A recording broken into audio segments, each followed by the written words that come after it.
In this episode, I'm going to show you how I accidentally turned David Bowie into a zombie by overworking a watercolour portrait. It all comes good in the end with a better portrait of a friend of mine, and I'll take you through all the process. When I was a child, I was given crayons and a colouring book to play with. I enjoyed trying to put the various colours in the correct places to produce a plane, or tractor, or members of my family. As an adult, I tried to learn how to paint with watercolours. Being a scientist, I'm fascinated by how to express character in portraits using this medium. Some artists can use the wrong colours and go outside the lines, yet they somehow bring out much more about the person's character than an accurate technical drawing. After many years without practice, I decided it was time to pick up my brushes and try to produce a portrait of David Bowie. My plan was to start off with a simple outline sketch using a pencil. Unfortunately, this very quickly got out of hand and I started shading, which didn't really make for a very good beginning to a watercolour portrait. I'd either have to use a simple wash or an awful lot of paint to cover over some of that shading. My first move was to add a little yellow to the hair to get a bit of a feel for the paint. I really wasn't too sure what to do for skin tones, but I added a brownish colour to some of the dark areas. Then I added some yellow to try to improve the skin tone a little bit. The pencil shading was so strong it looked like he had a dirty face, so I added even more yellow. I added more yellow to try to balance the whole portrait up a little bit. The skin tone was still way off, so I decided I was going to add some reds. I took a black and white photograph to see whether there was enough contrast between the darks and the lights. I added some pink for the lips, and then I added some more paints to try to increase the contrast between the lights and the darks. David Bowie's signature feature is his eyes, but by this time there was so much shade over half his face you could barely see the eye at all. At this point, the portrait was so overworked I decided that the only thing I could do was to add a little blue for the background and call it a day. I wasn't really prepared to be defeated, so I decided that it was time to clean my brushes, wash my palette, get some more paper ready, and begin another portrait.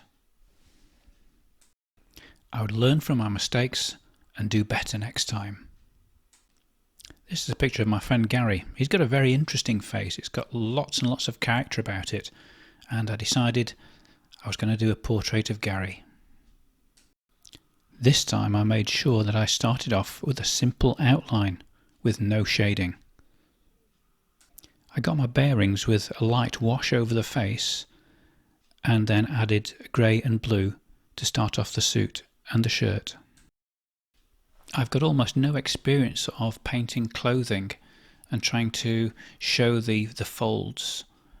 So what I did was I began to build up some colours in order to attempt to express the folding of the clothes.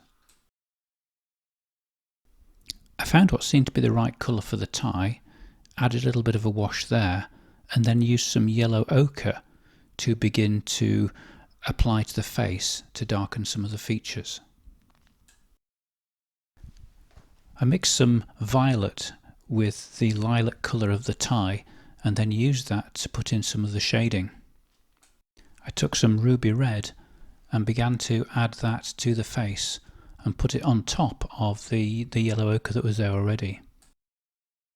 I was keen to make sure that it had sufficient contrast, and so I started adding more red to the face, but it was beginning to look a little bit overworked. Many artists use a yellow and a red and a blue to make an accurate skin tone.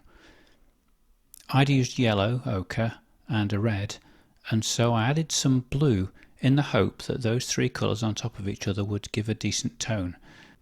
It didn't quite work out like that, and Gary's face was starting to look decidedly purple. I felt a disaster coming on and decided I needed to change my strategy slightly. I worked a little bit on the hair and the suit while I considered my options for the skin. I mixed yellow, red and blue in the palette to get the right colour for the skin, and then I started applying this to the face. Thankfully it started looking a little bit more realistic, and I decided at this point it was time to work on the lips and on the eyes. It's surprising, but the whites of the eyes actually look a little bit more realistic as they've got some very light blue and a little bit of pink. With watercolour, the highlights of the eyes have to be done in reverse, so it's not that you put on a dab of white, but you simply don't paint certain parts of the eye. I always leave the eyes and the lips until a later part in the painting, but when you add them, suddenly there's an extra realism about the portrait itself. I did need to make a couple of changes to the basic shape of the lips to make them more realistic, and then I added a little bit of orange to the background, and then I thought that was enough. The painting was finished.